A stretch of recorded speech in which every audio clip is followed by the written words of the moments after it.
நான் 2000 இந்த ஊரில் வந்த பொழுது ஆஸ்பத்திரி கதவுனா மிட் நைட்ல எந்த கதவு திறக்காது, ஓடணும்.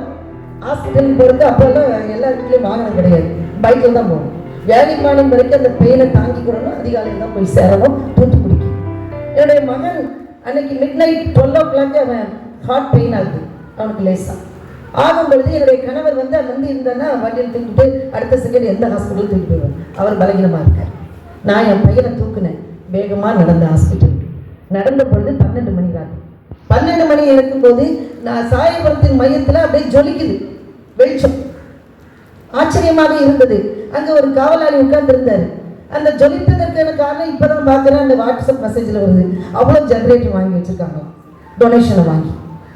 யாருக்காக? யார்? என் போன்ற அபலைகளுக்கும் என் போன்ற ஏழை எளியோருக்கும் தான் அந்த ஹாஸ்பிட்டல். அவங்க டாக்டர் வெயிட் பண்ணிட்டு இருந்தார் எனக்காக 12 மணிக்கு. இந்த சேவை எங்கே கிடைக்கும் உங்களுக்கு? கிடைக்கவே கிடைக்காது. 2.5 வருஷத்துல இவ்வளவு ஒரு பெரிய அச்சீவ் பண்றாருன்னா அவரை பாராட்ட நம்மளுக்கு மனசு இல்லை. அதனால நீங்க அவரை பாராட்டிடுங்க. But பாராட்டணுன்னே hospital. ஒரு நாள் நான் ஸ்பீச் கொடுக்கறதுக்காக நம்ம மனோரட்சி குன்றிய இதுக்கு உள்ள போறேன். பார்க்குறேன் பில்டிங் எல்லாம் நிறைய கட்டியிருக்கு. சொன்னாங்க எல்லா ஸ்பான்சர் பிடிச்சி நிறைய பில்டிங் கட்டியிருக்கிறாங்க. அந்த பிள்ளைங்களுக்கு அவங்களுடைய திறனை வளர்ப்பதற்காக கையால பெற்ற மேட்டு அதை சந்தைப்படுத்துவதற்கு ஒரு கடை. இது யார் யோசிப்பா? அங்கே ஒரு கடை வச்சுருக்குறாங்க. என்ன செய்வீங்க அப்படின்னு சொன்னால் அதை பின்னுவோம், நாங்கள் அந்த கடையில் சேல்ஸ் பண்ணுவோம். பாருங்க எவ்வளோ ஒரு அந்த பிள்ளைகளையும் சும்மா இருக்க விடாமல் ஏதோ சாப்பாடை போட்டோம் 4 பேர்ட்ட வாங்கி போட்டோம் அப்படியெல்லாம் இல்லை. அவர்களுக்கு ஒரு வாழ்வாதாரத்தையும் எதிர்காலத்தில் அவங்களுக்கு ஒரு கை ப்ராக்டிஸையும் கொடுக்கப்பட்டிருக்கிறது. அடுத்து இன்னொன்று பிபிஎஸ்க்கு நான் என் மகனுக்காக தான் உள்ளவன். என்ன ஆச்சரியம், ஒரே ஆட்கள் வாரம் முழுதும் ஜெபிங்க இதை சொல்றதை விட பிபிஎஸ் காலத்தில் மிக குறைந்த காலத்தில் மிகுந்த அறுவடை 10 நாள் தான். வித்தியாசமான ப்ரோக்ராம். வெளியே இருந்த ஆட்கள் கொண்டு வந்தாங்க, ஒரு டைமிங் விட மாட்டாங்க. இது இந்த நேரத்தில் முடிச்சோம்னா இந்த ஷெட்யூல் இங்கே கொடுத்துடணும். குழந்தைகள் மேலே அவ்வளோ அக்கறையாக அந்த 10 நாள் வித்தியாசமாக ப்ரோக்ராம் இருக்கும். அது மாதிரி கலை ரசனை உடையவர். அதற்கு காரணம் அவங்க துணைவியாருன்னு நினைக்கிறேன். டப்பு வித்தியாசமான ப்ரோக்ராம் நடத்துவாங்க இந்த ஆலயத்தில். இது வரைக்கும் நான் பார்க்க யோசிப்பாங்க, ஏதாவது ஒரு வித்தியாசமான நிகழ்ச்சி நடந்துக்கிட்டே இருக்கும். ஒரு நாள் லீவ் விட்டால் கூட ஏதாவது ஒரு கன்வென்ஷன் நடந்துகிட்டே இருக்கும். இப்படி ஆலயத்தை எப்படி அனல் பறக்கக்கூடிய ஒரு ஊழியத்தை நடத்தினார். அவர் ஒரு அச்சீவர். இன்னைக்கு டாக்டர் போப் பேரை தாங்கியிருக்கிறது பேருந்து நிலையம். எப்படி 16 ஆண்டு கால போராட்டங்கிறாங்க. அத்தனை பேரும் போராடினாங்க. கர்த்தர் யாருக்கு சித்த வச்சாரு? சதம் அடிக்கிறதுக்கு நம்ம அழகா வச்சிருக்காரு. மனோகர் ஐயா, நீதிமான்களுடைய சிரசில் ஆசீர்வாதம் தங்கும்.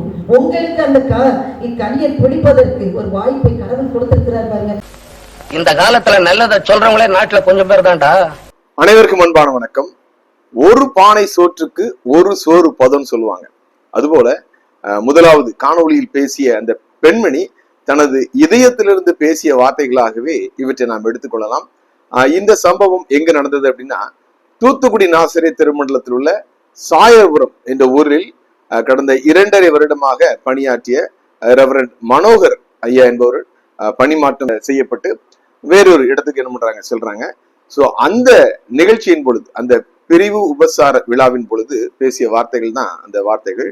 இந்த குருவானர் வந்து பார்த்தீங்கன்னா ஒரு 2.5 வருடத்துல ரொம்ப ஷார்ட் பீரியட்னு சொல்லலாம்.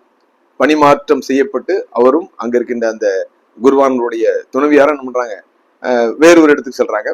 ஸோ இந்த 2.5 வருடத்துல இந்த அளவுக்கு ஒரு நல்ல விஷயங்கள் செய்ததுனாலதான் பாத்தீங்கன்னா ஒரு பெண்மணி இந்த அளவுக்கு என்ன பண்ணிருக்காங்க, பொதுமக்கள் முன்னிலையில இந்த அளவுக்கு ஒரு அருமையான பாராட்டை செஞ்சிருக்காங்க. ஸோ வரவேற்கத்தக்கது. இந்த சம்பவம் எதற்காக நடந்தது என்று கேட்டால், வைக்கப்பட்ட குறி என்பது வந்து பாத்தீங்கன்னா இங்க இருக்கின்ற ஒரு அண்ணனுக்கு தான். ஆனால் இரையாக மாறியது இந்த குருவானவர். எனவே இதில் வந்து சில அரசியல்கள் இருக்கத்தான் செய்கிறது.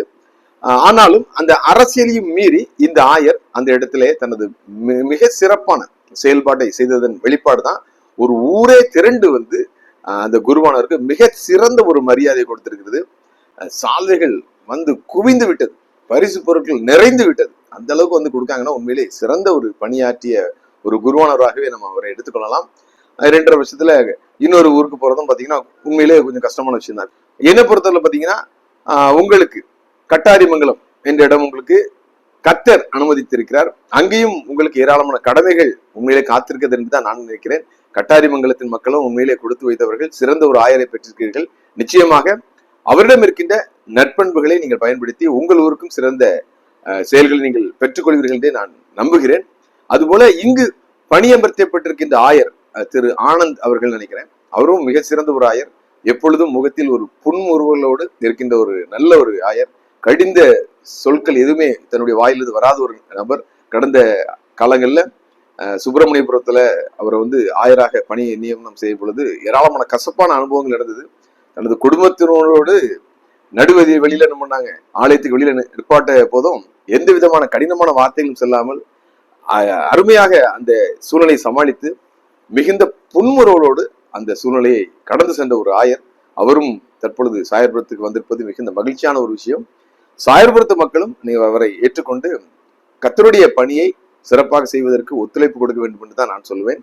அதுபோல ஐயா ஆனந்த் அவர்களும் முன்பு இருந்த ஆயர் செய்த அதே பணியை, இந்த பணி இது இறை பணினே சொல்லுவேன். சாதாரணமாக ஒரு மருத்துவ பணி என்று சொல்லிவிட முடியாது. ஐயா செய்தது இந்த ரஃபேல் மருத்துவமனைக்கு மிக சிறந்த பணிகள். அதையும் பார்த்தீங்கன்னா மாற்றான் தாய் போல தனது மனதில் எடுத்துக்கொள்ளாமல் இதைவிட நான் சிறப்பாக செய்வேன் என்று செய்து அந்த இடத்துல உங்களுடைய பெயரை ஆனந்தையாவும் தன்னுடைய பெயரை நிலைநாட்டுவார் என்றே நான் நினைக்கிறேன். இந்த இடத்துல இன்னொன்னு சொல்றேன்னா, அதாவது கிறிஸ்தவம் என்பது பாத்தீங்கன்னா ஒரு மதம் அல்ல, அது ஒரு அனுபவம். நான் எதுக்காக சொல்றேன் அப்படின்னா, ஆயர்களுக்கு என்ன வேலை? ஆசாரிய வேலை. ஆண்டவர் என்ன பண்ணலாம், வார்த்தைகள் என்ன பண்ணலாம், வர்ணஜால சொல்லி என்ன பண்ணலாம், பிரசங்கம் பண்ணலாம். அது போல என்ன பண்ணலாம், ஜெப புத்தகத்துல இருக்கிறத வாசி விட்டு போயிடலாம், ஜெபம் பண்ணலாம், ஆலயத்தை நம்மளால எடுத்தலாம். ஆனால் அதை மீறி சில செயல்கள் செய்யும் பொழுதுதான் பாத்தீங்கன்னா இத்தனை அளவுக்கு ஒட்டுமொத்த மக்களும் அவரை பாராட்டும் அளவுக்கு மிக சிறந்த ஒரு பணியாக அதை நம்ம எடுத்துக்கொள்ள வேண்டும். கிறிஸ்தவம் எப்போ வந்தது இந்தியாவில் அப்படின்னா, ஆங்கிலேயர்களுடைய வருகைக்கு பிறகு நிறைய பேர் நினைக்கிறாங்க. அது கிடையாது. 1ஆம் நூற்றாண்டிலே கர்த்தராகிய இயேசு கிறிஸ்துவினுடைய பிரதான சீஷன் தோமா அவர்கள் என்ன பண்ணாங்க, நமது இந்தியாவுக்கு சுவிசேஷத்தை கொண்டு வந்துட்டாங்க. ஆனாலும் நேரடியாக சுவிசேஷத்தினால நம்முடைய முன்னோர்கள் அவரை என்ன பண்ணாங்க, கத்தியால குத்தி கொண்டுட்டாங்க. ஆனால் அதற்கு பிறகு ஆங்கிலேயர்கள் இங்க வந்த பிறகு அவர்கள் நேரடியாக சுவிசேஷத்தை சொன்னாமல் மருத்துவத்தை முதலாவது கொண்டு வந்தாங்க. இங்க இருக்கின்ற அனைத்து மனிதர்களும் அப்பொழுது பாத்தீங்கன்னா மருந்து, இந்த இங்கிலீஷ் மருந்து மாத்திரம் தெரியாது, சூடு போட்டுக்கொண்டு அது போல வேப்பிலை கஷாயம் போட்டு நாட்டு மருத்துவ முறைகளை என்ன செஞ்சாங்க. அதுவும் நல்ல மருத்துவ முறை தான். ஆனாலும் வலி இல்லாத ஒரு மருத்துவம், ஒரு ஆப்ரேஷன் பண்ணுமா அதுக்கு என்ன பண்ணும், ஒரு மருந்து கொடுத்து என்ன பண்ணும், வலி இல்லாத ஒரு அறுவை சிகிச்சைகள். அது போல குழந்தை பேற்றின் பொழுது பார்த்தீங்கன்னா ஏராளமான சிசுக்கள் மரணம் அடையும், அது போல தாய் மரணம் அடையும். அதெல்லாம் நிப்பாட்டுறாங்க. ஏராளமான மருத்துவ முறைகளை கொண்டு வந்தாங்க. அது மட்டுமல்ல, அவர்கள் மேல் நாட்டினவர்கள், அவருடைய கலரே என்ன வித்தியாசமா இருக்கும். நம்ம என்ன பண்ணுவோம், கருப்பா இருப்போம், அவங்க ரொம்ப கலரா இருப்பாங்க, அழகா இருப்பாங்க. அவர்கள் என்ன பண்றாங்க, நேசிக்கிறாங்க. சோ அந்த மருத்துவத்தை என்ன பண்றாங்க, அவங்களுக்கு கொடுக்கும்பொழுது நமது முன்னோர்கள் என்ன பண்றாங்க, ஆச்சரியத்தோடு பாக்குறாங்க. எதற்கு இவர்கள் நம்ம நேசிக்க வேண்டும், இவர்கள் மேல் நாட்டை சேர்ந்தவர்கள், இவர்களுக்கு நமக்கு சம்மந்தமே கிடையாது, ரத்த சொந்தமும் கிடையாது, எந்த பந்தமும் கிடையாது, அதனால பார்த்தீங்கன்னா நம்ம நேசிக்கிறாங்க என்ன பண்றாங்க. அப்போ அந்த கிறிஸ்தவ மதத்தை என்ன பண்றாங்க இவர்கள், அதாவது கிறிஸ்தவ மதத்தை அவர் நேரடியா சொல்ல தங்களுடைய செயல்பாட்டில் வெளிப்பாட்டினாங்க. அதனால சொல்லல, அந்த செயல்பாட்டை அவர்கள் ஏற்றுக்கொள்ளும் போது அதை அனுபவம், சிறந்த அனுபவமாக ஏற்றுக்கொண்டு என்ன பண்றாங்க. அப்ப இவர்கள் இவ்வளவு நல்லவளா இருந்தா இவர்கள் சொல்லுகிற அந்த இயேசு கிறிஸ்து எவ்வளவு நல்லவர் சொல்லி என்ன பண்றாங்க, ஏற்றுக்கிட்டாங்க. அப்படிதான் நமது கிறிஸ்தவம் பரவிச்சு. அது போல பார்த்தா அடுத்தது கல்வி அறிவு. ஒரு காலத்துல பாத்தீங்கன்னா அவள், அதாவது பூணல் போட்டவங்களுக்கு மட்டும் தான் குருகுல கல்வி, எல்லாருக்கும் கல்வி கிடையாது. அப்ப என்ன பண்றாங்க, ஆங்கிலேயர்கள் என்ன பண்றாங்க, அனைவருக்கும் கல்வின்னு சொல்லி என்ன பண்றாங்க, எல்லா பிள்ளைகளுக்கும், ஏழை பாளைகள், குப்பை சிப்பை போனவர்கள்லாம் என்ன பண்றாங்க, கல்வியை கொடுக்கும் பொழுது நம்ம முன்னோர்கள் மகிழ்ச்சியோட ஏற்றுக்கொண்டு என்ன பண்றாங்க, அவர்கள் சொன்ன கல்வியையும் மருத்துவத்தை மட்டுமல்ல கடவுளையும் ஏற்றுக்கொண்டார்கள். அப்படிதான் என்ன பண்ணுச்சு, கிறிஸ்தவம் பரவிச்சு. இதை இப்பொழுது செய்ய வேண்டியது யார் அப்படின்னா நிச்சயமாக ஆயர்கள் தான். சோ அது போன்ற ஒரு மிக சிறந்த சேவை தான் அந்த சாயர்புரத்தில் இருந்த மனோகர் ஐயா செஞ்சிருக்கான்னு சொல்லி நான் நம்புறேன். ஏன்னா அந்த ரஃபேல் மருத்துவமனைக்கு நான் ஒரு சென்றிருந்த பொழுது, ஐயாவை சந்தித்து விட்டு வெளியே வரும் பொழுது, ஒரு பெண்மணி, ஒரு வயதான பெண்மணி, அதாவது நெத்தியில பாத்தீங்கன்னா அவ்வளவு பெரிய ஒரு குங்குமம் வச்சிருக்காங்க, அங்க நின்றுட்டு இருக்காங்க. அப்போ இன்னொரு பெண்மணி அங்க வராங்க, என்ன பண்றாங்க, என்ன இங்க நீ நின்றுட்டு இருக்கேன்னு கேட்கறோன்னே அவங்க சொல்றாங்க, நான் இந்த மருத்துவமனையில தான் இப்ப என்ன பண்றேன், சிகிச்சை எடுத்துட்டு இருக்கேன்னு சொல்றாங்க. அப்போ அந்த பெண்மணி சொல்றாங்க, இல்ல நீ அந்த கவர்மெண்ட் ஹாஸ்பிட்டலுக்கு போனதுல போன எப்பயே எங்க வந்தேன்னு சொன்னோடனே இந்த அம்மா சொல்றாங்க, அன்னைக்கு ஒரு நாள் வந்தேன், ஆஸ்பத்திரின்னு போட்டிருந்து நின்றுட்டு இருந்தேன். அப்போ அங்க நின்று இருந்த சாமியார், ஐயர்னு சொல்லல, சாமியார், அங்கி போட்டவங்களும் என்ன பண்ணாங்க, மனோகரையா நின்று இருந்திருக்காங்க. அந்த சாமியாரு அவங்களாம் வந்து கேட்டாங்க, அம்மா என்னம்மா அங்க நிக்கிறீங்க அப்படின்னாங்க. அப்போ நான் எனக்கு ஐயா அந்த மாதிரி உடம்பு சரியில்லைன்னு, அம்மா வாங்க அப்படின்னு சொல்லி என்ன பண்ணாங்க, அவங்களே போய் எனக்கு சீட்டெல்லாம் எழுதி கொடுத்து என்ன பண்ணாங்க, மருத்துவம் கொடுத்தாங்க. எனக்கு ஆச்சரியமா இருந்துச்சு, இந்த சாமியார் வந்து இப்படி நம்மளை கவனிக்காருன்னு சொல்லி அதுல இருந்து இங்க இருந்து நம்ம எடுக்கேன்.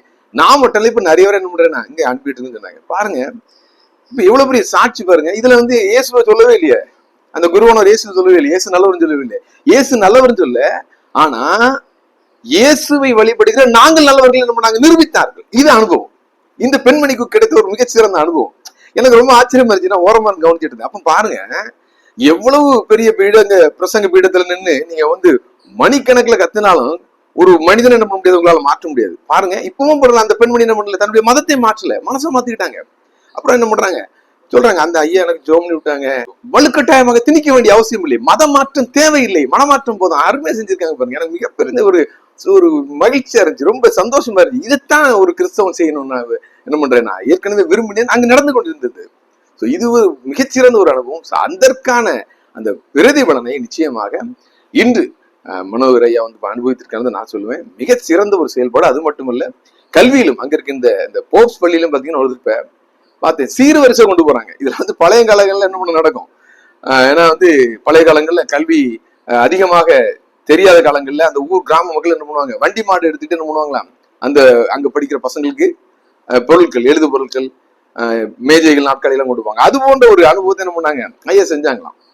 நான் கேள்விப்பட்டேன், வலைதொழில் தான் பார்த்தேன், ஆச்சரியமா இருந்துச்சு. அப்போ ஒரு ஆயர் என்பவர் தனது வேலை ஆன்மீகம் மட்டும் என்று தனது அந்த எல்கையை சுருக்கிக் கொள்ளாமல் அருமையாக ஒரு மருத்துவமனையை நிர்வகிச்சு அருமையாக மருத்துவமனை செய்து கொண்டிருக்கிறார்கள். அது போல கல்வியை வளர்த்திருக்காங்க.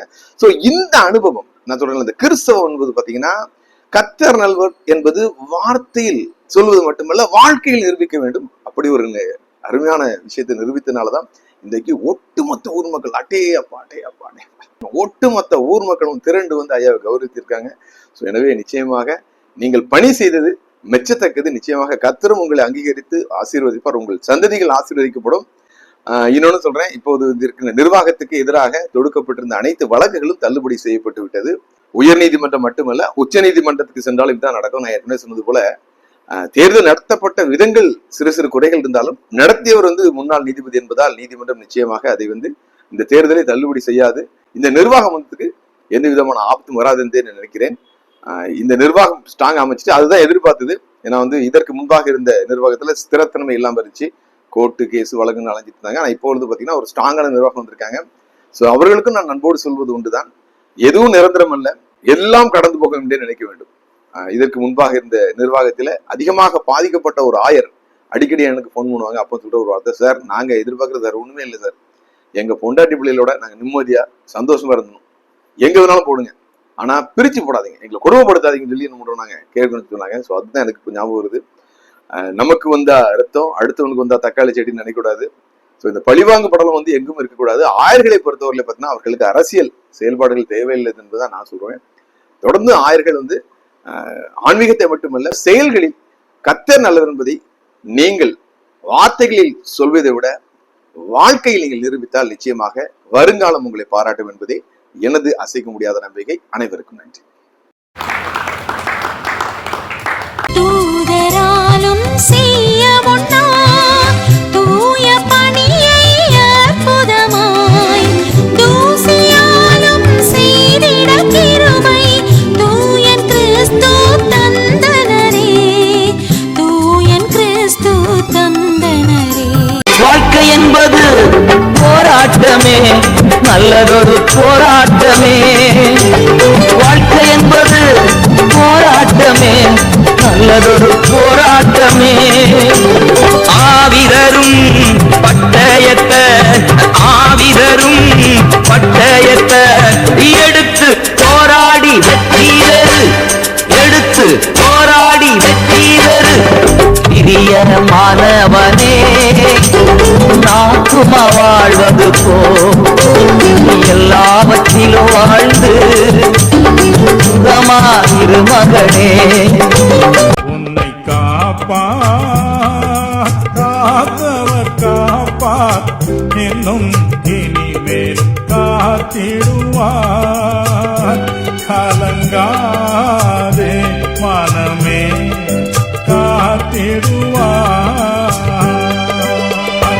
கண்டுனை அழைத்தவர் கரமதை பார், அவர் கைவிடாதிருப்பார். கண்டுனை அழைத்தவர் கரமதை பார், அவர் கைவிடாதிருப்பார்.